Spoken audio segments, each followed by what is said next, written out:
Bom, então, antes de mais nada, uma boa tarde para todos. Que Jesus, nosso mestre, nosso amigo de todos os momentos, possa envolver os nossos corações, que sintamos-nos embalados pela sua paz, pelo seu carinho, pelo seu amor, que a presença dos amigos espirituais, que certamente se fazem junto de nós, que a possamos sentir na forma de mais estímulo, de mais inspiração para a nossa caminhada e para o processo que cabe a cada um de nós, enquanto discípulos de Jesus, o processo de refleti-lo cada vez mais em nossas vidas.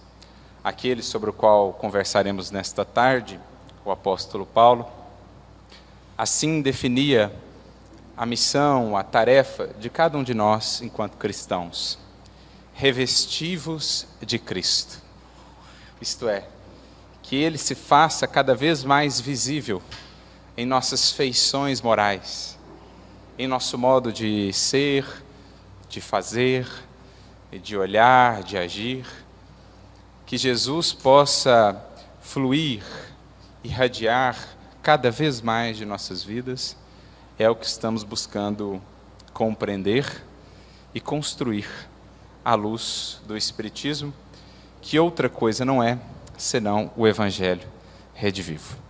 Então, que o Mestre nos abençoe a todos nesta que é uma tarde festiva, 82 anos, de certo modo aqui estão sendo comemorados 82 anos de trabalho, de atividade desta casa, pela qual rogamos muitos anos mais de trabalho na seara do Cristo, na seara de Kardec. Certamente uma festa espiritual, não só entre os que aqui estamos no corpo, mas também junto da espiritualidade amiga que se faz presente, enfim, todos os corações que fizeram parte dessa história, porque temos dito sempre que temos a oportunidade de falar no aniversário de uma casa, ou em uma data comemorativa de uma casa, que a construção física um dia há de passar, mesmo as sedes vão se sucedendo, as construções, mas o que fica mesmo de uma casa, de um centro espírita, é a edificação espiritual. São os laços que se estabelecem, a família que se constrói e que se perpetua séculos afora, na forma de corações que passam a nutrir, a usufruir da alegria de caminharem juntos, de se ampararem mutuamente na jornada com o Mestre. Então, sinto-me honrado em poder participar dessa festa e espero, de alguma maneira, poder contribuir com algumas reflexões que possam ser úteis à nossa vivência espírita, à nossa vivência cristã. E o tema que nos foi proposto é daqueles mais caros ao nosso coração, especialmente pela figura sobre a qual ele versa, ele trata, a figura do grande apóstolo Paulo, que é daquelas estrelas que passaram deixando um rastro, que os séculos em vão se esforçam por apagar, pelo contrário, só o fazem ressoar ainda mais, destacar-se ainda mais no concerto dos tempos, no concerto das eras. Assim são essas grandes vidas que estiveram de tal modo preenchidas de vida divina, de vida abundante. O tempo sobre elas não tem mais o poder destruidor que lhe é característico, porque foram vidas construídas no amor. E o amor na criação divina é o grande selo da eternidade. Disse já uma poetisa que o tempo só conserva aquilo que foi construído no amor, pelo amor. Só conserva e só respeita, ou o nosso próprio Emmanuel também diria, o tempo só respeita aquilo que ajudou a construir. E essas almas que viveram em harmonia com o tempo, construindo para a eternidade, são aquelas que o tempo só faz destacar à medida que vai passando. E é por isso que voltamos ao passado, lembrando dessas vidas, no fundo, para pensar sobre o futuro. Porque, embora vivendo lá atrás, tanto tempo, projetaram para nós horizontes do porvir. Porque, como mencionávamos, Suas vidas estiveram tão marcadas de eternidade, de perenidade no amor com que agiram, na verdade em que construíram, que, mesmo há tanto tempo, projetam-nos horizontes para tempos por vindouros. E isso é o bonito do estudo do Evangelho. Não é o estudo só do passado, não é o estudo só da história que já foi, é o estudo da história que está por ser. É a história, o estudo do vir a ser, quando nos debruçamos sobre o Evangelho e sobre aqueles que foram seus artífices. E é com esse intuito que nós voltamos a meditar sobre essas vidas, como parâmetros para a nossa ação no presente e certamente para muitos séculos ainda. O Evangelho apresenta-nos um programa que, de modo algum, se sintetiza em uma encarnação, um projeto da personalidade que ora ostentamos. O Evangelho é um projeto para o Espírito, e sendo para o Espírito é projeto de eternidade, é projeto de imortalidade. Por isso mesmo o apóstolo Paulo chegaria a dizer: se nós esperamos em Cristo apenas para esta vida, somos as mais miseráveis de todas as criaturas, porque nós não esperamos em Cristo só para esta vida. Quem assim atuasse, logo se defrontaria com o desânimo, com a desilusão, com o abatimento, com o pessimismo. Mas eis aí a força do coração efetivamente entregue a Jesus. Não se restringe ele aos horizontes tão estreitos do aqui e do agora, aos problemas tão marcantes, tão exacerbados que ainda marcam a nossa sociedade, ou mesmo nós próprios. Ele vislumbra sim os problemas, ele vislumbra sim o aqui e agora, mas o seu olhar não se detém nisto. E está aí a grande força que o move. Alcione chegou a dizer: a esperança é invencível, e justamente porque ela não se restringe apenas ao estado atual das coisas. A esperança se baseia, ou ela se nutre do vir a ser, do que está destinado a ser. E como aprendemos com a doutrina espírita, temos todos o livre-arbítrio, que cresce na medida em que nós também crescemos. Mas se há um determinismo divino, se há algo definido na criação, é o futuro que a todos nos espera. Futuro esse que é inalterável. Faça a criatura o que fizer, em nada o futuro que lhe aguarda lá, eternidade afora, será alterado. Claro que o que fazemos hoje repercute num futuro mais ou menos próximo, na forma das consequências que haveremos de lidar. Mas em nada modifica o grande futuro que espera todo ser criado por Deus. A luz plena, o amor imensurável, a eternidade sublime que a todos nos espera, ou a que todos estamos destinados. Por se nutrir disso, por se basear nisso, é que a esperança é tão invencível e que os esperançosos são tão fortes. Este é um dos segredos da vida de Paulo. Este é um segredo, ou um dos segredos, da vida dos mártires. E é nessa fonte que nós buscamos beber, para que seja a esperança em nossas vidas algo também tão vivo, uma chama tão forte, que as sombras do presente, as tempestades do agora, não nos possam tolher, limitar a visão. Então, agradecemos, pela oportunidade aqui, de alguma maneira, compartilharmos um pouco sobre a vida desse apóstolo, quanto ela nos tem marcado, esperando que ela possa também tocar a outros corações. E o tema que nos foi apresentado gira não só em torno da vida dele, mas também da missão a que ele foi convidado por Jesus. E aqui, na verdade, quase que temos um pleonasmo, porque não há como falar da vida de Paulo sem falar da missão de Paulo. Porque ele não entendia essas coisas como sendo coisas separadas. E está aqui talvez um dos pontos chaves quando pensamos em Paulo como esse grande modelo de divulgador, de difusor da mensagem cristã. talvez aqui temos um dos pontos capitais. O seu entendimento de que vida e missão, ou vida e pregação, vida e difusão do Evangelho, não podem de modo algum estarem apartadas. Não há como pensar no Arthur espírita e no outro Arthur. O Arthur do trabalho, o Arthur da rua, o Arthur de casa.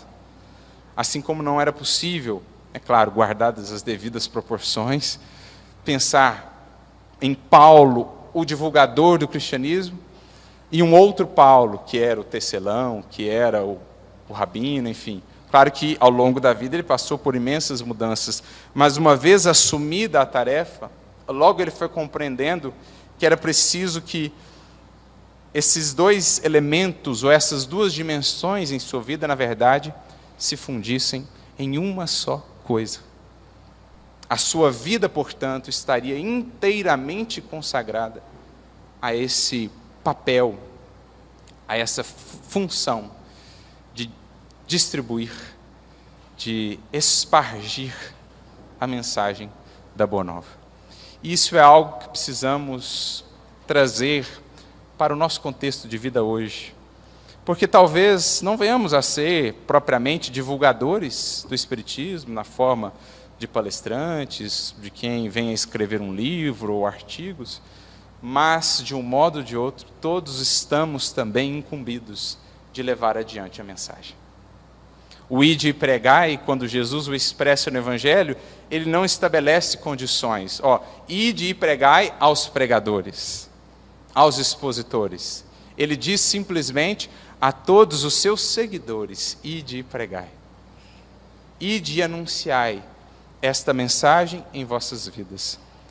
Obviamente, dizendo-nos já implicitamente que a vida, portanto, deverá ser em si a principal mensagem. E é o que aprendemos em Paulo. A sua vida esteve sempre consagrada a essa causa maior, de modo que hábitos, o uso do tempo, os esforços, as buscas, tudo estava a serviço dessa causa maior. Tudo era calculado, tudo era proposto, tudo era ofertado, feito, tendo em vistas a essa divulgação. De modo que se algum hábito viesse a atuar como um obstáculo para que essa mensagem chegasse mais pura e cristalina a outras vidas, esse hábito precisaria ser reajustado. De modo que se alguma coisa lhe tomava tempo excessivo, impedindo-o de utilizar esse tempo para uma função, para algo que pudesse ser mais propício para essa divulgação, esse tempo seria redimensionado. Enfim, não media-lhe esforços ou sacrifícios, porque foi entendendo a missão que Jesus a ele designou como sendo vaso.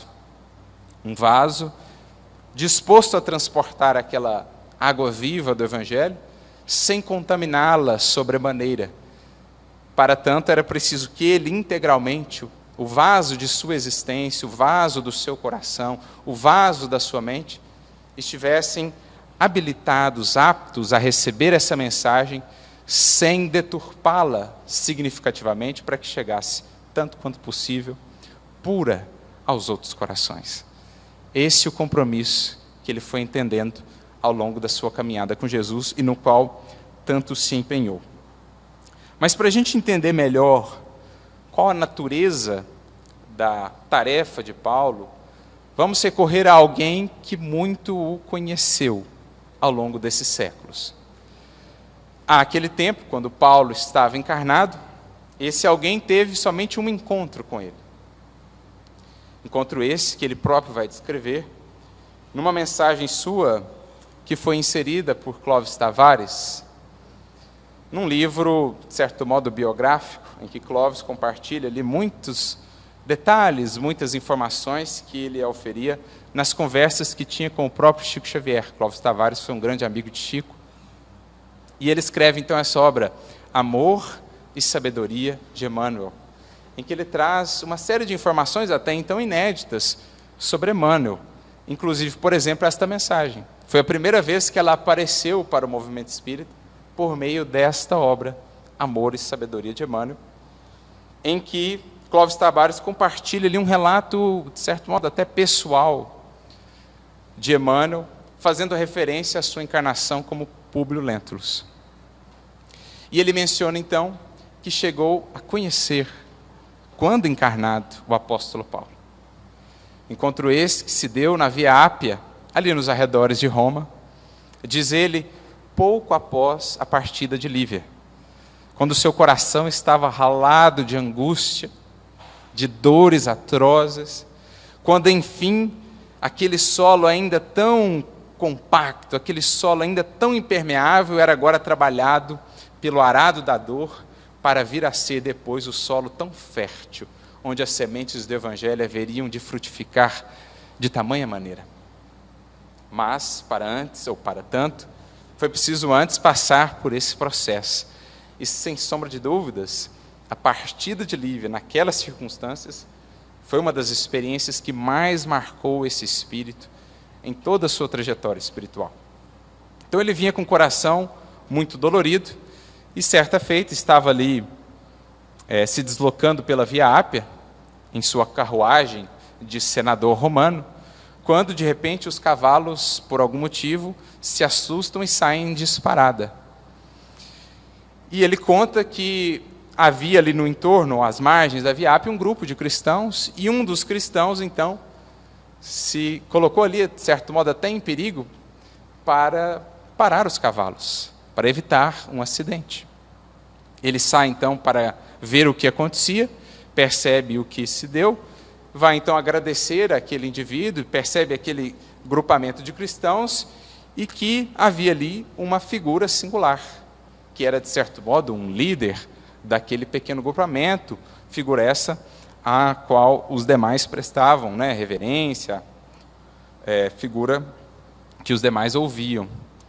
E ele então se dirige àquele grupo e conversa por alguns instantes com aquele indivíduo, que viria a ser o apóstolo Paulo. E diz ele que não sabia Paulo as angústias que lhe iam no coração, mas as suas palavras o marcaram para todo sempre. As poucas palavras que dele ouviu. Palavras certamente de consolo, de inspiração. A gente pode imaginar o magnetismo do apóstolo Paulo já a essa altura. Era tal, por exemplo, que as suas vestimentas às vezes eram utilizadas para determinadas curas. Quando ele passa pela ilha, por exemplo, de Malta ou em outros lugares, as vestes de Paulo eram até disputadas. Tal era o magnetismo de que estavam impregnadas, que muitas curas foram operadas pelo simples contato com essas vestimentas. Assim como se deu outrora com a túnica de Jesus, no caso da mulher hemorroíça, tal era a expressão de vivência cristã, e certamente as companhias espirituais que o acompanhavam, que ele estava imantado dessas forças. Então a gente pode imaginar como eram as suas palavras, como reverberavam no ambiente, sobretudo nos corações. Tal o lastro de realidade, de vivência efetiva que carregavam consigo. Não eram palavras simplissons, eram palavras com alma, como ele mesmo chegou a descrever na sua primeira epístola aos Coríntios, no capítulo 13, ainda que eu falasse todas as línguas dos homens, dos anjos, se não existisse ali amor, seria como o símbolo que tine, só barulho. Mas justamente porque preenchidas de amor, reverberavam. E aqueles poucos instantes, ou aquelas poucas palavras trocadas, foram capazes de marcar o coração de Públio Lentulus e de Emmanuel para sempre. A tal ponto que, quando ele desencarna, já convertido ao Cristo, ele foi relutando até o fim da encarnação. Mas chegou uma hora o seu coração cedeu, as muralhas do orgulho ruíram, e ele então entrega-se ao Mestre, de modo que na próxima encarnação já vemos um outro espírito. Nestório já é um outro espírito. A postura já é muito distinta. E isso já se deu nesse intermédio entre uma encarnação e outra, entre o há 2000 anos e os 50 anos depois. Ney Lúcio, por exemplo, nos traz uma informação. Ney Lúcio, que é um espírito também muito vinculado a esse grupamento de espíritos desde há muito tempo, Cneio Lúcio aparece lá nos 50 anos depois, na figura de Cneio Lúcio. E ele nos revela, numa mensagem que foi recebida na Fazenda Modelo, no culto da família Joviano, que, uma vez desencarnado, Públio Lentulus foi, de certo modo, adotado espiritualmente pelo apóstolo Paulo, que passou a ser, no mundo espiritual, o tutor desse espírito, e nas próprias, ou nas próximas encarnações em que ele iniciou o seu processo de reajuste, de redenção, digamos assim, sempre sob o patrocínio do apóstolo Paulo. Patrocínio esse que veríamos depois na figura de Manuel da Nóbrega, que funda a cidade de São Paulo, não por acaso a escolha do nome. Inclusive o próprio Chico, quando vai receber o título de cidadão paulistano, lá no Pacaembu, em 1973, se não estou enganado, no discurso que ele faz, ele menciona um relato que certamente Emmanuel compartilhou com ele, que quando Manuel da Nóbrega, ele recebeu a visita do Espírito Paulo. E por isso ele adiou a fundação da cidade para a data de conversão do apóstolo Paulo, 25 de janeiro, consagrando a cidade a esse apóstolo. E o próprio apóstolo pediu a ele: funde neste planalto, o Planalto do Piratininga, uma cidade que será edificada sobre os pilares do cristianismo: amor e fé, trabalho e instrução. Chico revela isso no seu discurso no Pacaembu, falando da fundação da cidade de São Paulo. Então, o espírito do apóstolo Paulo vem acompanhando Emmanuel há muito, desde aqueles tempos, há 2000 anos. E é por isso que vemos tamanha sintonia entre o agir paulino e o agir emanuelino, entre a tarefa de Paulo e a tarefa de Emmanuel, de certo modo, desdobrando, dando continuidade àquilo que Paulo fez. É por isso que vemos tamanho carinho e gratidão nas palavras de Emmanuel, sempre que ele fala sobre o apóstolo Paulo. Porque ele está a falar de um pai espiritual. E nada melhor, portanto, para a gente entender a natureza desse espírito e da sua tarefa, para nela nos inspirarmos, nada melhor do que recorrermos a quem há tanto tempo tem convivido com ele. Recorremos a quem tem sido um discípulo dileto e aplicado desse apóstolo, que recebeu, e talvez mais adiante nós vamos ter todo o alcance e a dimensão disso, ele recebeu, esse discípulo, a incumbência de trazer para o mundo uma obra como Paulo Estevão. Será que a gente tem ideia do que foi esse projeto espiritual? De onde partiu essa ordem? De quem estava realmente por trás disso? E ele, Emmanuel, foi escolhido para fazê-lo, sendo Chico o intermediário na Terra. O Emmanuel foi o intermediário no mundo espiritual e o Chico o intermediário na Terra, dois médiuns, na verdade, das esferas elevadas, porque sabemos que eram esses os espíritos envolvidos no projeto. O próprio apóstolo Paulo. O Cneio Lúcio chega a dizer um dia, na reunião que ele comparece na Fazenda Modelo, nos cultos que eles faziam ali: olha, meus filhos, hoje eu estou muito feliz, porque eu acabo de vir, participei aqui nas regiões espirituais de Pedro Leopoldo, de um seminário sobre as cartas de Paulo, proferido pelo próprio apóstolo Paulo. Para a gente ver como é que estava o mundo espiritual, o que foi o processo de trazer essa obra à Terra. Que é, sem sombra de dúvidas, um complemento do Evangelho. Mais cedo ou mais tarde, a humanidade há de perceber que nós temos ali mais um Evangelho. Temos o Evangelho por João, o Evangelho por Mateus, temos o Evangelho por Emmanuel. Naquela obra, sobretudo, e claro, depois, nos tantos comentários que ele veio nos trazendo. Então, nada melhor do que recorrermos à imagem, à visão que Emmanuel terá do apóstolo Paulo. E, para tanto, nesta mesma mensagem que mencionamos, em que ele fala do seu encontro, ele traz também uma descrição muito interessante sobre o apóstolo que a gente vai utilizar.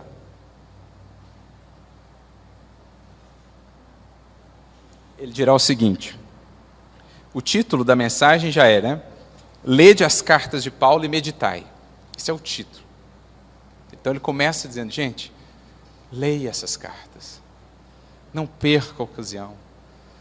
É um tesouro por demais grandioso e, sobretudo, de aplicação extremamente prática para as nossas vidas. para as nossas vidas enquanto cristãos, para a vida enquanto tarefeiros do Centro Espírita, porque em boa parte de suas cartas ele está, no fundo, resolvendo problemas que as comunidades viviam e que, se analisados, serão muito similares aos problemas que encontramos hoje em nossa tarefa espírita. Lá, na primeira carta aos Coríntios, a vaidade acerca dos dons, quem era mais importante? O que tinha o dom daquilo, quem fazia palestra, ou quem era o médium de cura? E Paulo vai falando, há diversidade de dons, de ministérios, mas é Deus que opera tudo em todos.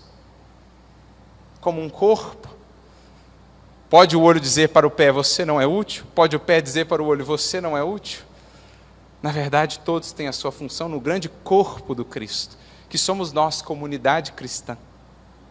Ele vem falando disso, e fala, olha, já que vocês estão tão preocupados com dons, ele sai listando todos lá no capítulo 12, e ele faz um parênteses no capítulo 13. Mas agora eu vou falar de um dom mais excelente do que todos os que eu já citei. Um dom sem o qual os demais nada são. E aí ele fala da caridade no capítulo 13. Como dizer, se eu tivesse toda a profecia, se eu conhecesse todas as línguas, se eu desse o meu corpo para ser queimado, se desse todos os meus recursos para os pobres, nada seria se não tivesse esse dom. Então, aquele trecho sublime é uma resposta aos problemas de vaidade da comunidade de Corinto, de disputas internas, existiam partidos internos. Não, eu sou do grupo de Paulo. Eu sou do grupo de Cefas, eu sou do grupo de Apolo, e outros, eu sou do grupo de Jesus. Lá em Corinto tinha esses 4 partidos. Eu sou do grupo de Paulo, e Paulo falou, de onde vocês tiraram isso? Eu plantei, Apolo regou, mas é Deus que faz crescer. Não tem nada disso, não. O Apolo fez um cadinho, eu fiz um outro cadinho, mas é Deus quem está fazendo tudo, gente. Vamos parar com isso. Então, problemas que não existem mais, ou problemas muitas vezes tão atuais, que estão ali nas cartas. Orientações vivas, práticas, para a nossa atividade espírita e também para a nossa vivência espírita cristã. Por isso a orientação, lede as cartas de Paulo e meditai. Ele acrescenta o meditai, como a dizer assim, ler não adianta, ler por ler. Porque isso temos feito às vezes há séculos. Né? Aquele livro aberto na mesa de casa, que a gente passa lá, dá uma lidinha num versículo, isso a gente tem feito, sabe-se lá há quanto tempo. Agora, debruçarmos sobre aquilo, fazer a pesca dos valores espirituais, como Alcine define, né, o estudo do Evangelho, isso é o que nos cabe. E aí ele continua. O convertido de Damasco foi o agricultor humano, que conseguiu aclimatar a flor divina do Evangelho sobre o mundo. Olha como Emmanuel define Paulo.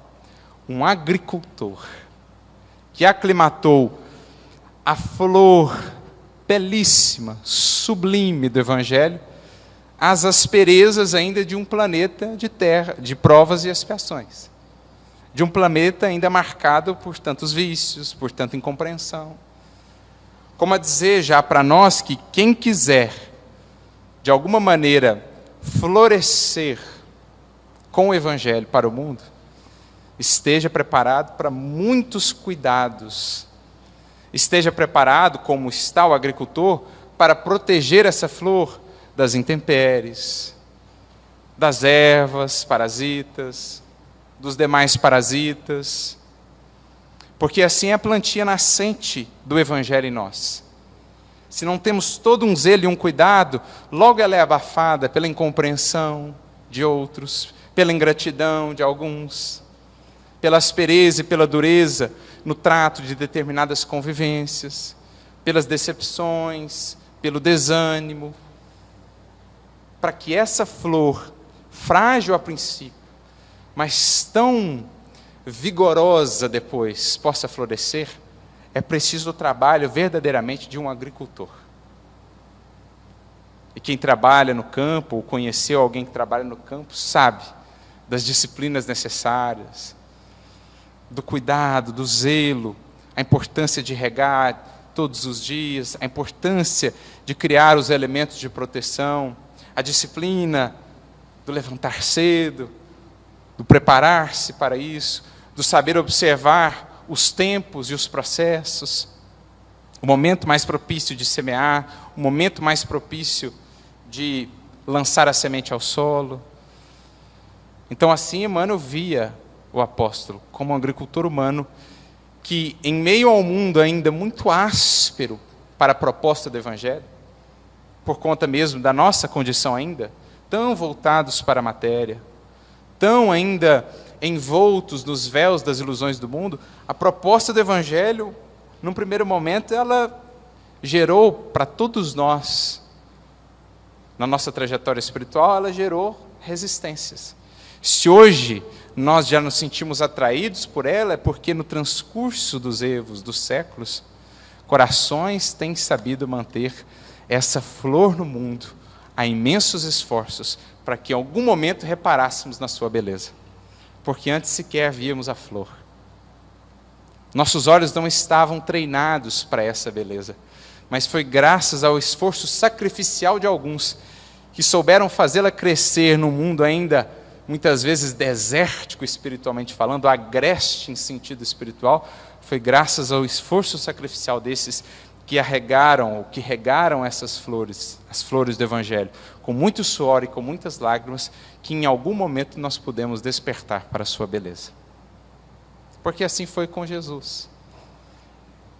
Como o profeta Isaías o definia, né? Um rebento novo que surgia na inclemência do deserto. Espiritualmente falando, a terra era um deserto espiritual, e o Cristo era o rebento de uma videira de vida, que ali começava a estabelecer raízes mais profundas, e que somente com o tempo a ela fomos nos integrando. Ele era a vara verde, e nós as varas secas. E quando ele caminhava por Jerusalém de cruz aos ombros, e as mulheres piedosas por ele choravam, dizia ele: não choreis por mim, porque se isso fazem ao madeiro verde, que não esperará o madeiro seco. Os madeiros secos que temos sido nós. Mas é graças ao sacrifício desses que, num clima espiritual ainda tão pouco propício, souberam viver de maneira diferente, souberam lidar com perseguições, com incompreensões e toda sorte de provas e desafios. Foi por meio desses que essa flor por nós foi sendo então descoberta, o seu perfume, a sua beleza, as suas cores divinas, e aqui hoje cá estamos fascinados pelas flores do Evangelho, pelo perfume de Jesus, convidados também a florescermos, como eles fizeram. Então ele foi esse agricultor humano, e era essa, de certo modo, a visão que ele próprio tinha da tarefa do Evangelho. Certa feita, no livro Paulo Estevão, dirá ele: vejo no Evangelho como um campo infinito, em que cada colaborador será chamado a cultivar determinadas zonas desse campo. Alguns ficarão mais próximos aos mananciais. Ele fazia uma referência, por exemplo, a Simão Pedro e a Tiago, que ficavam mais próximos da fonte, né, em Jerusalém, da casa do caminho. Outros vão trabalhar determinadas zonas deste campo, falando dos discípulos que foram para outras cidades ali no entorno, Jope, Antioquia, outras cidades ali, né, os demais apóstolos. Mas existirão ainda aqueles que são chamados a desfazer os cipoais, a remover os espinheiros e a abrir estradas novas, fazendo referência à sua tarefa. Então, como a nos dizer que o Evangelho é um campo em que cada colaborador vai encontrando determinada zona de tarefa, mas todos chamados a ser esses agricultores que vão aclimatando a flor divina do Evangelho, nesse solo ainda pobre de virtudes, de adubo espiritual, mas que aos poucos, ao contato do Evangelho, vamos aprendendo a fertilizar e a fecundar. Assim também, em nossas vidas, e isso é importante entendermos, Nós vamos trabalhando em diferentes zonas no que diz respeito à expressão da mensagem do Evangelho. Junto de determinadas pessoas ou em determinadas circunstâncias, sentimos-nos próximos aos mananciais. É aquelas pessoas em que há compreensão, em que há sintonia de propósito, de afinidade. A gente se sente como do lado da fonte. Em outras zonas, a gente vai encontrando terrenos mais ou menos férteis. Como na parábola do semeador, em que temos diferentes tipos de solo, alguns solos são mais pedregosos. Determinadas convivências são mais difíceis, no âmbito do lar, no âmbito mesmo da casa espírita. Mas aí o desafio do agricultor que segue semeando, que não desiste do solo, que vai trabalhando o solo no tempo para que um dia venha a ser também o solo fértil. E existirão ainda aqueles momentos, circunstâncias ou convivências de nosso caminho em que estaremos na condição de abrir cipoais, de remover espinheiros, abrir estradas novas ao preço de imenso sacrifício. Então essa visão de Paulo sobre o que é o Evangelho como um grande campo, na verdade ela se traduz também na nossa vida. E a gente vai encontrando essas diferentes expressões desse campo. Desde os mananciais, onde é sempre uma alegria estar e trabalhar, até os espinheiros e cipoais mais densos, onde somos chamados à profunda paciência e perseverança para abrir uma estrada nova no entendimento, para abrir uma fresta nova de luz para um coração ou para uma consciência. Assim como encontramos essas zonas dentro de nós próprios. Existem certos aspectos do nosso ser que já são solos mais férteis. Existem outras zonas do nosso ser que são ainda solos bem estéreis, bem difíceis de trabalhar. Mas o Evangelho, a proposta ou o trabalho do Evangelho é o de atender a todos. E recursos não nos haverão de faltar. E aí prossegue Emmanuel. Muitas vezes foi áspero o apóstolo, né? A terra não estava amanhada, e se em alguns pontos oferecia leiras brandas e férteis, na maioria eram regiões em espinheiros e pedregulhos. Então, às vezes ele precisou ser firme, enérgico, uma característica até mesmo da sua personalidade, porque isso é bonito também de vermos. A tarefa do Evangelho ela não pede homogeneidade. Existem personalidades que se enquadram melhor nesta ou naquela tarefa. Então nós temos Pedro e Paulo, as chamadas duas colunas, os dois pilares do cristianismo, que eram muito diferentes em determinados aspectos, mas apóstolos tão valiosos quanto um ao outro. Pedro, aquela figura, depois das transformações pelas quais passou, mais paternal, mais branda, mais acolhedor, uma rocha mesmo de sustentação espiritual, onde os demais se apoiavam. Paulo, por outro lado, era aquela figura do vigor, às vezes até da aspereza, o trato mais enérgico, mais enfático, mas que tinha sua razão de ser, porque ele abria os cipoais e Pedro estava mais junto dos mananciais. Então cada um respondia uma determinada demanda. E isso é bonito de se ver no Evangelho, ele não pede homogeneidade em nós. Nos inspiramos num Chico, sim, mas não precisamos ter a personalidade tão doce que ele viria a ter. Às vezes a nossa personalidade tem características diferentes, e ela cumpre a sua função dentro da tarefa que seremos chamados. Então é importante a gente pensar nesses aspectos também, como o Evangelho ele é uma composição. A ideia do corpo que Paulo trabalha, você tem nariz, você tem olho, você tem mão, você tem pé, absolutamente diferentes, mas compondo uma unidade de tarefa. Essa era uma visão muito presente em Paulo. E na sua atuação, muitas vezes foi áspero, especialmente onde a terra era mais áspera também, difícil. Diante de uma comunidade de Atenas, diante daqueles do seu próprio povo que impunham tantos obstáculos e resistências, muitas vezes ele foi enfático, enérgico, pagando um alto preço, às vezes, dos próprios martírios por isso, das flagelações. Mas ele também encontrou terras brandas, leiras férteis no coração de um Timóteo, de um Tito. Era só lançar, que aquele coração já vibrava, né? Já era assim, pura receptividade. Assim também em nossas vidas. É preciso saber ler cada terreno. Como o agricultor sabe, esse terreno não é propício para esse tipo de planta nesse momento. Esse terreno precisa antes de uma correção para poder se tornar mais fértil. E assim o agricultor vai trabalhando também. Paulo, grande parte do seu sucesso como divulgador foi porque ele soube ler, compreender cada coração, o tempo de cada coração. Ele chega a dizer numa de suas epístolas, que a vossa palavra seja temperada com sal, a fim de que saibais a como responder a cada um. Olha que interessante. Saber dosar o sal, saber dosar a medida do tempero para cada coração.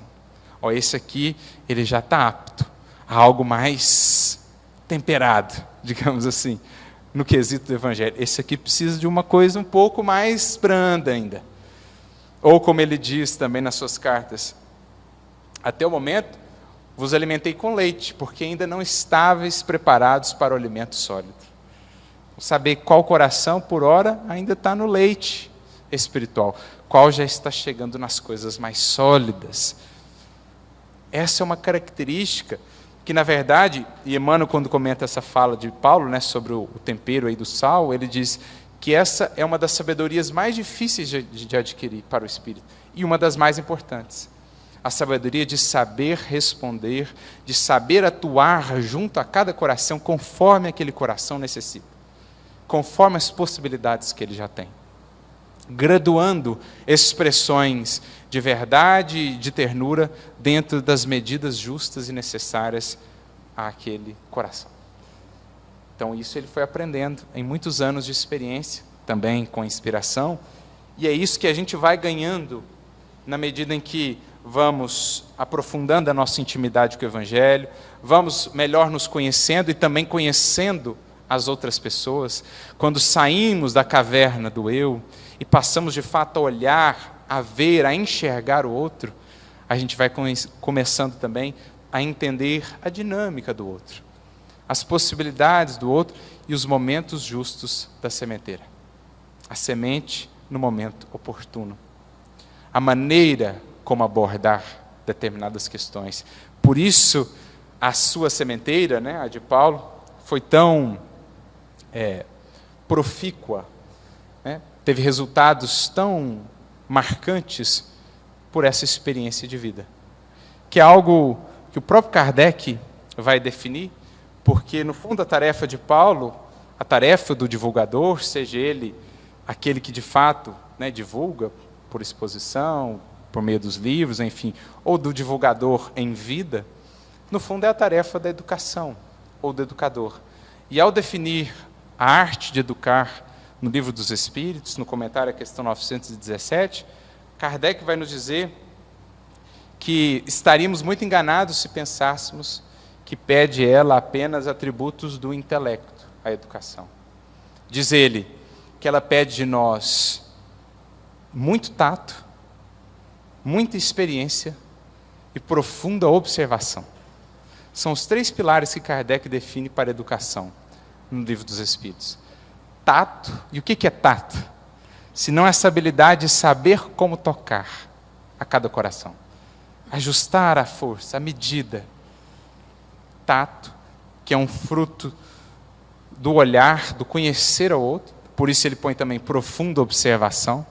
O educador, o grande divulgador, é aquele que observa profundamente, lê os corações e também, naturalmente, muita experiência. Resultado mesmo do caminho já percorrido, dos corações já conhecidos, dos processos já vividos. Eis os pilares do educador, que a gente vê, sem sombra de dúvidas, em Paulo, e por isso o sucesso da sua tarefa. Porque tinha ele tato, sabia temperar e ajustar a medida do sal a cada coração. Ele era profundamente observador. A gente vê isso pelo Paulo Estevão, como ele estava de olho nas circunstâncias e não perdia a ocasião. Quando ele via a ocasião, ele aproveitava-se dela para algo trazer acerca do Evangelho, né? Até mesmo num navio prestes a naufragar, esse homem estava observando a postura dos corações e aproveitando para semear o Evangelho. Até mesmo quando estava preso, depois de 39 chibatadas, mãos e pés atados em Filipos, estava esse homem a observar os outros presos, aproveitando a ocasião da sementeira do Evangelho. Mesmo diante de um assalto, quando ele e Barnabé são abordados por 2 assaltantes na primeira viagem, Paulo está ali observando e percebe que o indivíduo ficou interessado, ele havia ouvido a conversa deles, né, dele e de Barnabé, e eles falaram de um príncipe, de um tesouro muito rico. O indivíduo ficou interessado naquele tesouro, naquele príncipe, e Paulo falou, verdade, o mapa para esse tesouro está ali, aponta para os pergaminhos na mão de Barnabé. E Emmanuel fala, olha a presença de espírito, sendo assaltado, pregando o Evangelho. Está aqui, ó. Quem achar esse tesouro, nunca mais terá necessidade. O indivíduo pega aquilo e vai. E aí ele sai, o Barnabé ainda meio estupefato assim. Que beleza, Barnabé. Não contávamos com essa oportunidade que o Senhor nos deu de levar a mensagem a esses corações. Então, estava sempre observando a ocasião, a possibilidade de algo fazer. E isso lhe foi dando naturalmente muita experiência. Experiência humana, experiência de vida com as pessoas, porque algo que o construiu como grande difusor do Evangelho que foi, um dos momentos mais marcantes na sua formação, foi quando, ao voltar para Antioquia, a pedido de Barnabé, depois que ele ficou 3 anos na sua cidade natal, o Barnabé coloca ele para pregar, e o que acontece? Ele não dava conta de pregar. Ele, que era um orador prestigioso, um dos mais reconhecidos do seu povo e do seu tempo, começava a gaguejar, não conseguia concatenar as ideias, e foi ficando aquela coisa assim, a tal ponto que o Barnabé, com um jeitinho, falou, Paulo, vamos fazer uma outra coisa aqui, né? Foi relocando ele de função. E ele humildemente aceita, reconhece que precisava reaprender, agora de maneira diferente. O que ele faz então? Uma ideia inspiradíssima que ele teve, que foi essencial para a sua formação. Ele começa a convidar as pessoas para a sua tenda. Enquanto ele fazia os tapetes, as barracas, ele ia conversando com as pessoas. Ele ia ganhando experiência. Porque ele tinha uma mente, um intelecto brilhante, mas o seu coração ainda estava atrofiado. Ali ele aprendeu, diz Emmanuel, a ser amigo. Antes, as amizades estavam muito marcadas pelos interesses do mundo. Iam e vinham e não marcavam o seu coração. Ali, pela primeira vez, ele pôde descobrir o que é marcar e ser marcado no coração, no tato, na convivência com as pessoas. Ele aprendeu a ser amigo, ele aprendeu a amar, a se importar com as dores alheias, com as dúvidas alheias. É ali que se formou o grande divulgador. Não que lhe faltasse ainda cabedal de conhecimento, porque o Evangelho, a essa altura, ele já sabia praticamente de cor. Faltava-lhe ainda tato, contato, faltava-lhe ainda coração. E é o que nós precisamos entender em nossa vida, né? Quantas vezes não vemos corações a se digladiarem por questões de ideias, por ideologias, etc., e aquilo vira uma esgrima intelectual, quando não se opera mais ali, muito longe disso, de um plano de razão, de análise, porque falta vínculo de coração. O caminho realmente da sementeira é primeiro estabelece o laço de coração, depois lança a semente. Porque para lançar a semente à torta e à direita não falta gente. Agora, criar o terreno, a ambiência para que elas sejam recebidas, essa é a grande tarefa de quem entendeu o ide e pregai. A nossa vida é a mensagem primeira que prepara o terreno. É a chave que abre os corações. O exemplo da cordialidade, da generosidade, da amizade, da atenção. Essas são as chaves que abrem as portas do coração. Depois vem as sementes. Depois a gente vai para o plano das ideias e até do debate, mas antes, o vínculo é estabelecido. Porque ninguém move tantos corações como ele moveu, não fosse a força do coração. só causas humanas, só ideologias terrenas não movem os corações como ele moveu. Só causas sublimes, transcendentes e imperecíveis, que são as do coração, as do sentimento, arrastam assim os corações, vencendo o tempo e os séculos, a ponto de quando Emmanuel vai escrever o livro Paulo Estevão, mais uma vez o Neo Lúcio revela isso, não, dessa vez o próprio Emmanuel, ele vai escrever o livro, se propõe a fazê-lo no mundo espiritual, e certamente essa ideia corre, digamos assim, o mundo espiritual, as notícias se espalham, né? Vai surgir aí uma biografia sobre Paulo e Estevão. Diz Emmanuel, então, que ele foi procurado por tanta gente no mundo espiritual, que queriam esses indivíduos, esses espíritos, trazer as suas contribuições, falar do trabalho de Paulo, junto de suas vidas, do quanto haviam sido marcados por Paulo. Ele falou, é tanta gente que se eu for colocar os relatos, eu não vou terminar esse livro nunca. Como uma gratidão fica viva assim por tantos séculos, a tal ponto de surgir a ocasião, buscarem a oportunidade de contribuir, porque foram movidos no coração. Essa é a força do ide e pregai. Não é só barulho, eloquência, palavras belas, capacidade intelectual, vastidão de cultura, memória fácil. Isso se constrói nos esforços da disciplina. Agora, agregar corações, isso é fruto do amor. Então, essa é uma compreensão essencial para entendermos a vida de Paulo. E aí ele continua, Paulo foi o lidador de sol a sol. Então é isso, a vida com Cristo é uma vida de sol a sol. Não é a 1 hora da casa espírita, não é às 2 horas do trabalho assistencial, é de sol a sol. E mesmo no sono, é trabalho com Jesus também. Porque a gente esquece, mas 1/3, 1/4 da nossa vida, aqui na matéria, é a vida do sono, em que o corpo dorme, mas e o espírito? O que estaremos fazendo? Temos aproveitado o sono? Os espíritos dizem lá, no livro dos Espíritos, um conceito muito interessante de sono inteligente. Aquele no qual os espíritos, preparando-se devidamente durante a vigília, aproveitam até as horas de sono para trabalhar. Realizam planos, fazem cursos, fazem trabalhos inteiros que encontram acabados ao retornarem para o mundo espiritual, dizem os benfeitores. E é o que nós vemos nas obras de André Luiz. Mas, dos 300 que começaram o curso, lá nos Mensageiros, se não me engano, ou no Missionários da Luz, daqui a pouco tinha 50. Daqui a pouco, por quê? A gente vai esquecendo que a vida espiritual, durante a encarnação, é também momento de aprendizado. Momento de muitas possibilidades para o espírito que souber se preparar. Isso é lidar de sol a sol. É entender que a vida inteira agora, ela está configurada a este projeto. A moldar-me a Jesus. A harmonizar-me a Ele, aos seus propósitos, para que a minha vida esteja cada vez mais em harmonia com a mensagem levada. É preciso, diz Emmanuel, fazer preceder as nossas palavras de ações condignas. É preciso dar calor às cátedras frias, que tem sido um dos grandes problemas da humanidade.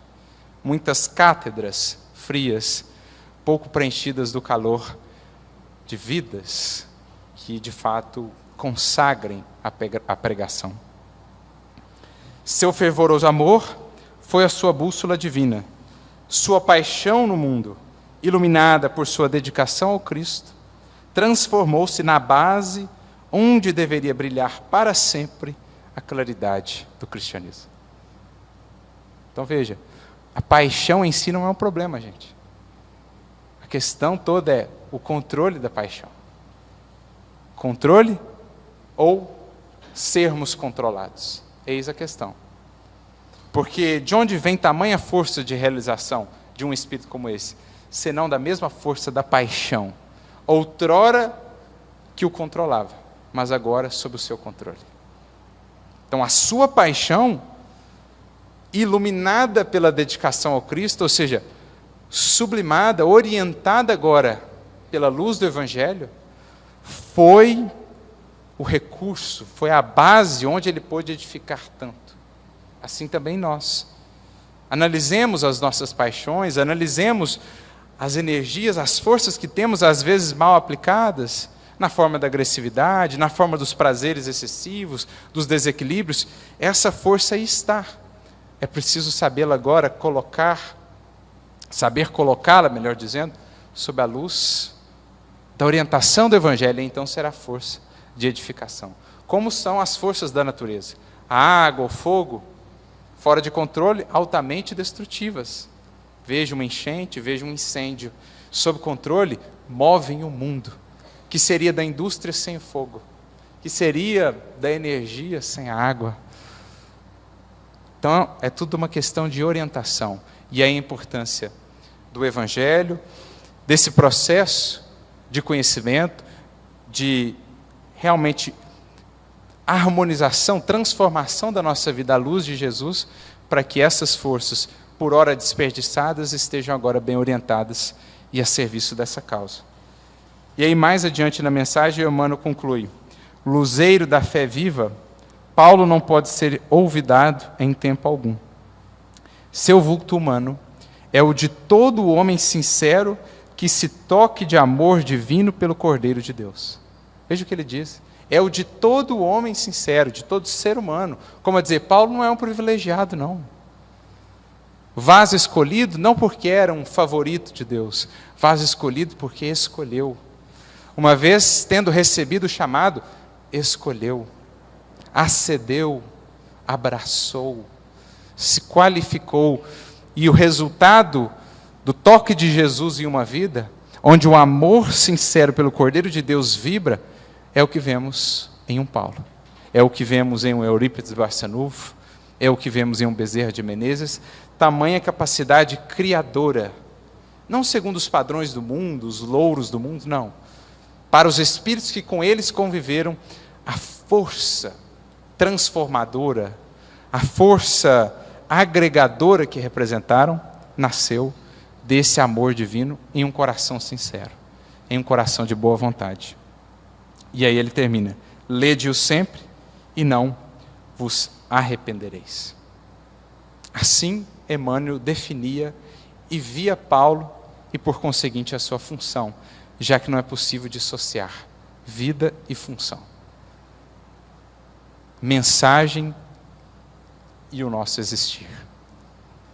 Mas recorremos ainda a um outro discípulo dele também, que certamente muito com ele aprendeu na tarefa da divulgação e que foi um dos grandes colaboradores da codificação espírita, um dos que mais trouxe mensagens por meio dos médiuns que amparavam Kardec, um dos que mais contribuíram com o codificador, que foi o espírito Erasto, que assim se denomina discípulo de São Paulo.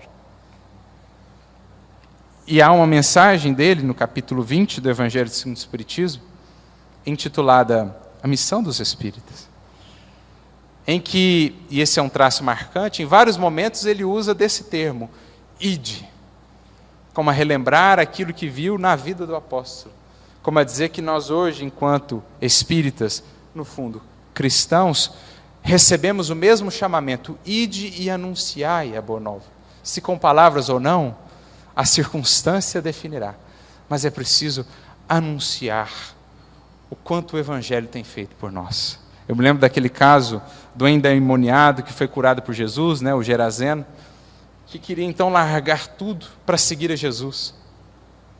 E Jesus diz: não, volta para os teus e anuncia quão grandes coisas o Senhor te fez. No fundo, é o que Jesus quer dizer com ide e pregai. É o mestre a falar assim: volta para os teus, isto é, para aqueles com quem você convive todos os dias. E anuncia os ganhos de paciência, os ganhos de misericórdia, de indulgência que o Evangelho lhe tem proporcionado. Não como quem busca aplausos, ou louros, ou reconhecimentos do mundo, mas anuncia-os, demonstrando-os, para que então saibam as outras vidas o que pode um evangelho fazer na vida de alguém. É o que Jesus pediu ao endemoniado Gerazeno, que dos seus conflitos passa a condição de um divulgador. E nós também, num certo grau, somos esses endemoniados gerazenos, em luta com os nossos conflitos, mas que ao toque de Jesus algo vamos podendo anunciar das grandes coisas que o Senhor tem feito em nossas vidas. E Erasto, então, refletindo esse espírito paulino, dirá a nós, os espíritas: as línguas de fogo estão sobre as vossas cabeças. Um novo Pentecostes. Naqueles tempos de Jesus, os discípulos ainda oscilantes, ainda fraquejando, ainda hesitando na tarefa, vem o Pentecostes e eles sentem-se de repente fortalecidos, inspirados, a comunhão da vida maior com os encarnados, que agora, aos tempos do Consolador, se faz tão presente como nunca antes na história da humanidade. A gente vai numa reunião mediúnica, vê ali o amparo que recebemos. A gente abre um livro espírita, vê ali o amparo que recebemos. A gente vai vendo os espíritos que estão ali nos secundando, nomes, figuras, expressões de luz, que às vezes ainda não nos julgamos dignos de estarem junto de nós, mas que estão conosco.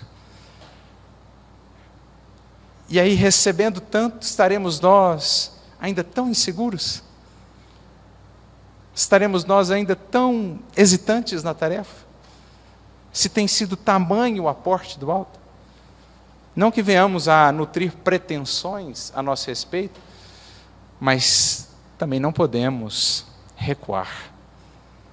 Também não podemos enterrar talentos. Também não podemos abraçar uma falsa modéstia, acreditando-nos indignos e inabilitados para qualquer serviço. Pequeninos, mas úteis, dirá Emmanuel. Ou o apóstolo Paulo, vasos de barro, mas que sabem o que podem transportar a água viva. É isso que a gente precisa entender. Então essas línguas de fogo estão aí. Quanto amparo, gente. Se a gente soubesse, às vezes, os espíritos que estão envolvidos em nosso planejamento reencarnatório, as mãos que abonaram, que abençoaram os nossos propósitos de retorno e melhoria, a gente ficaria, às vezes, espantados. Essas línguas de fogo estão conosco. Como diz Emmanuel, quem te enviou ao trabalho na terra, te acompanha.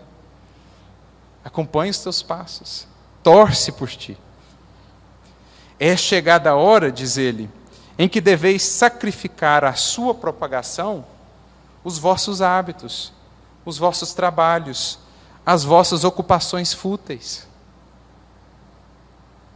Quanto da minha vida dá para modificar, para que a mensagem se faça ainda mais transmitida? Quanto da minha vida, do meu agir, das minhas ocupações, atua como obstáculos à expansão da Boa Nova? Quais os hábitos são, na verdade, muros, janelas fechadas, para que a luz da Boa Nova possa se expandir cada vez mais? É preciso identificá-los, pois, e modificá-los. É isso que ele diz: sacrificai os hábitos. Ora, essa postura minha, este hábito meu, embora a ele me apegue tanto ainda, embora ainda me satisfaça, às vezes de prazeres mórbidos, satisfações imediatistas, mas ele não condiz com a proposta do Espiritismo que está empenhada em minha vida. Então, pelo bem da mensagem, este hábito precisará deixar de existir. Porque outrora, aos deuses sacrificávamos animais, ofertas. Agora, a nossa animalidade, os hábitos que ainda trazemos do período da impulsividade, dos instintos que precisam ser sacrificados em prol da mensagem, que em nós precisa resplandecer. É isso que Erasto está dizendo. Ora, eu estou gastando tantas e tantas horas do meu dia com isso. Isso é de todo edificante? Pode representar algum momento de lazer? Pode, mas eu preciso de tantas horas assim entregues a isso? Será que não dá para tirar 1, 2 horas para consagrar ou a um estudo que me edifique, me torne melhor, a participação de uma atividade, a leitura de um livro? Quantas ocupações, diz ele aqui, fúteis, que até tem a sua razão de ser numa determinada medida, mas que a gente extrapola em muito, que nada nos agregam e que nos privam de uma das maiores riquezas, senão a maior que nos é dada na terra, o tempo. E a gente consagra aquilo que não agrega, e aí nunca temos tempo para aquilo que de fato importa. Até mesmo o trabalho. Será que é preciso trabalhar tanto assim? Porque às vezes a gente vai multiplicando necessidades, e para atender a multiplicação das necessidades, que em absoluto não são necessidades, a gente multiplica também o trabalho material no mundo. Mas será que seria preciso trabalhar tanto assim? Será que não dá para ficar dentro de um limite mais razoável para que possa me consagrar a outros trabalhos que não digam respeito apenas ao ajuntamento material, mas sim à conquista dos tesouros imortais? Então há algo a que pensar. O que da minha vida dá para tirar, o que dá para acrescentar que venha a estar a serviço disso?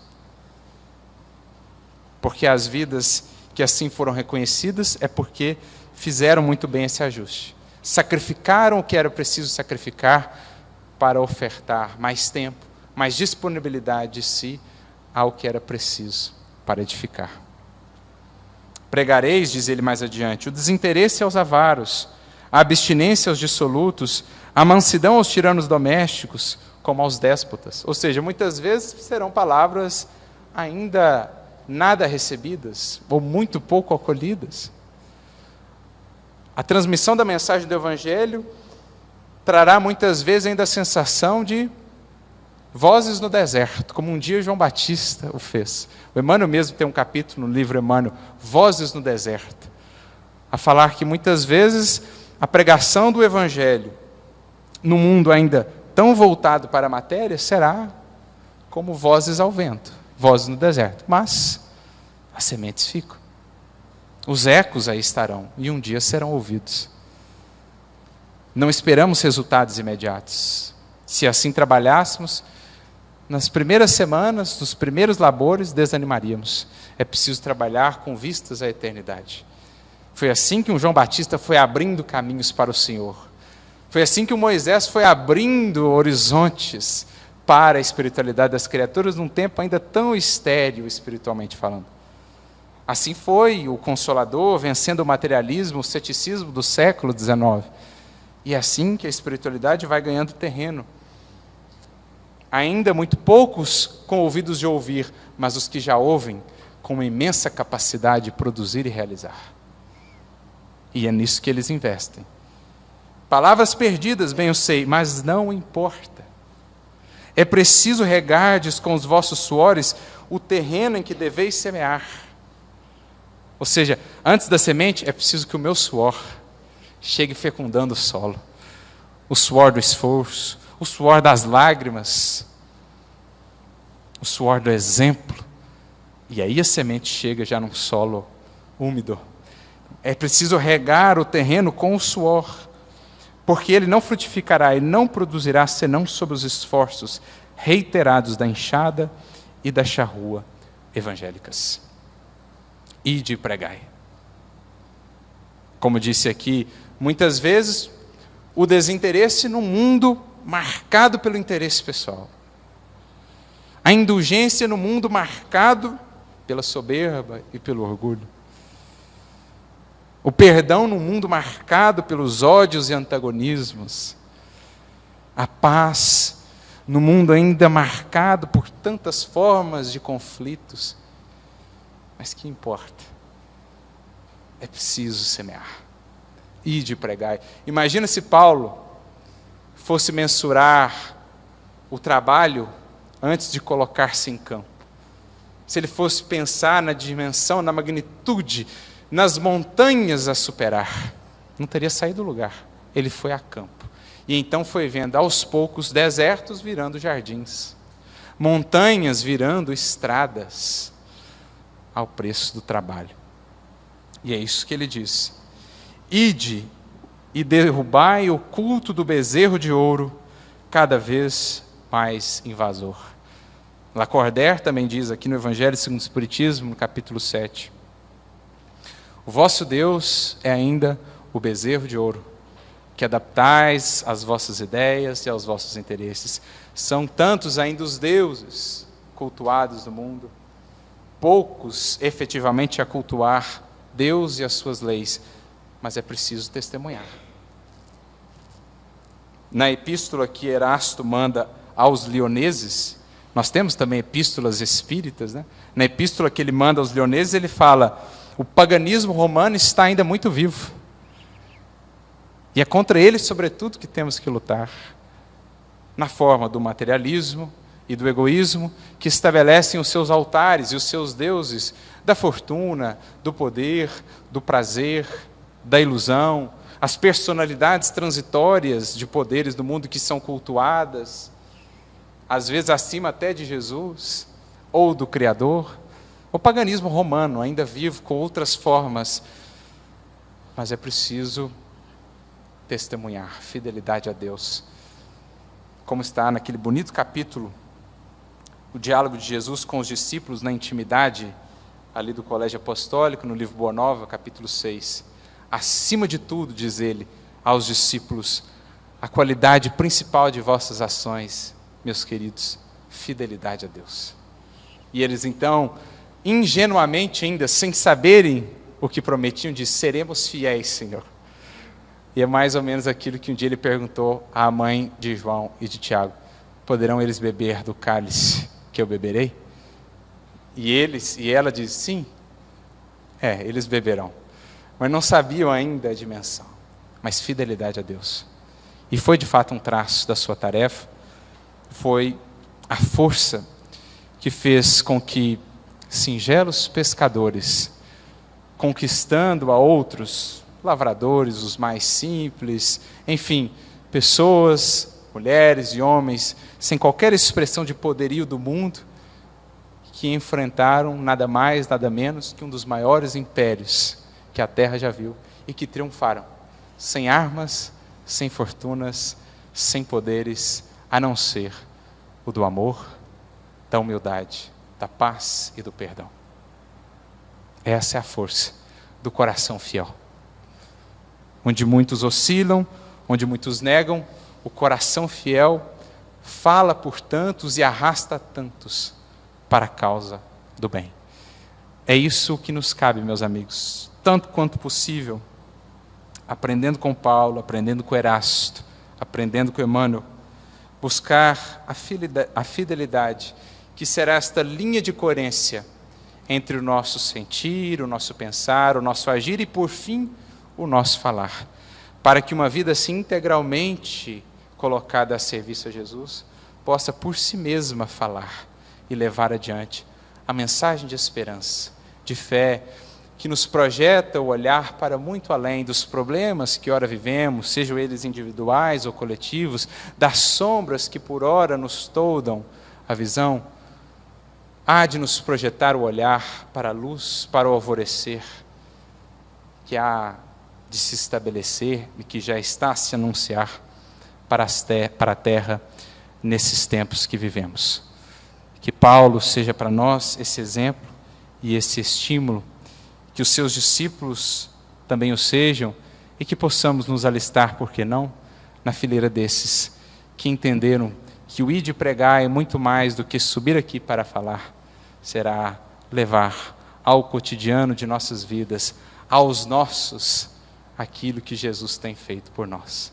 Falar dele sem palavras, falar dele com um simples olhar, para que possam as criaturas compreender e consolidar em si essa certeza de que a sua promessa é verdadeira, a promessa de que conosco estaria até a consumação dos séculos. Essa é a nossa tarefa, lembrar dessa promessa, lembrar desse anúncio, lembrar do grande convite, como disse Emmanuel. A minha tarefa ou a minha condição é de um simples pregador de cartazes, convidando aos demais para a festa do reino. Que Jesus nos abençoe a todos e que possamos estender esse convite, como diz a parábola, por cada encruzilhada, por cada caminho, por cada vida que conosco venha a caminhar. Jesus nos abençoe a todos, muita luz e muita paz.